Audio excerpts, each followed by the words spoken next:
Welcome to East Coast LQ Reviews, and today I got another bourbon. This is kind of a value brand bourbon, and it's called KFB, or Kentucky's Finest Bourbon.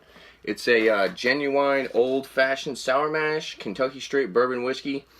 On the label it says premium small batch bourbon, 40% alcohol or 80 proof.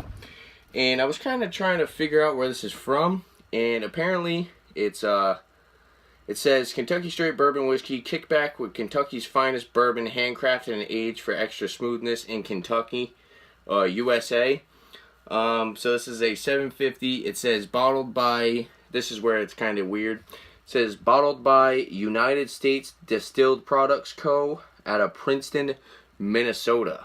So yeah, I'm not too sure what's going on with that. It says this bourbon is 36 months old, so it's 3 years old. And I guess the website for this is crosbylakespirits.com. So yeah, like I said, it's kind of more of a value brand bourbon. It was like 12 bucks for this 750, so it's pretty cheap. So first I'm going to go over the color. It kind of looks a lot darker in the bottle, but when you actually pour it into a glass, it's actually kind of a golden color. It's not really caramel like you would see normal bourbons.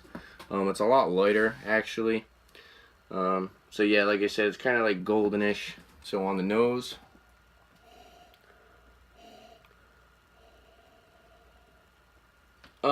it's pretty light. This is more of a light bourbon. It's kind of light on the caramel, vanilla,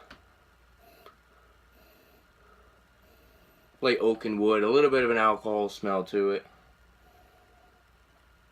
The oak and wood you really don't smell. It's not too strong. So let's go for the taste. Yeah, this bourbon definitely has a very soft flavor to it. It's actually kind of weird.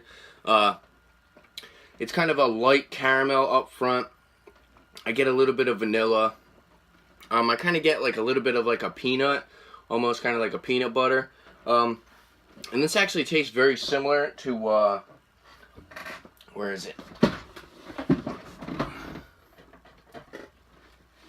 Tastes very similar to this Joshua Brook.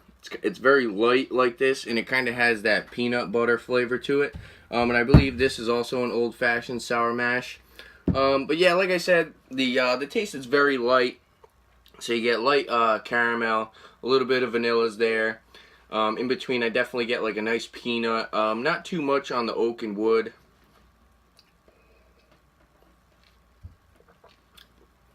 It's definitely a very soft bourbon, like I said. So finish on this. It's kind of weird, like I said. At the beginning, you get the caramel, the vanilla, a little bit of peanut, and then the flavor kind of dies off a little bit, and then it comes back, and it's kind of like a nice spiciness, kind of like you would get from a bourbon spice, and that kind of lingers a little bit, but it's not bad. It's decent in my opinion. It's a decent bourbon. Mouth feels a little thin. So yeah, like I said, the price on this was cheap. It was like 12 bucks for a 750. For a rating on this, it's actually not bad. I might actually pick up a couple more of these again. So for a rating on this, I think I'm gonna give it a 7. It's definitely a decent bourbon for the price. I'm a little off with that the fact that it's not actually made in Kentucky. That kind of throws me off from it. But like I said, yeah, it's not bad. It's a decent bourbon. So for a rating, I'll give it a 7. And for a recommendation, I'm going to say, yeah, I do recommend this if you're low on cash that week, and or maybe you're just someone who's just getting into bourbons and you don't want something that's very heavy.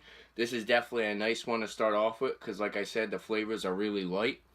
And yeah, if there's any other liquor or beers you'd like to see on my channel, leave a comment below. And don't forget to like and subscribe for more upcoming videos on liquor and beer. Thanks for watching. Cheers.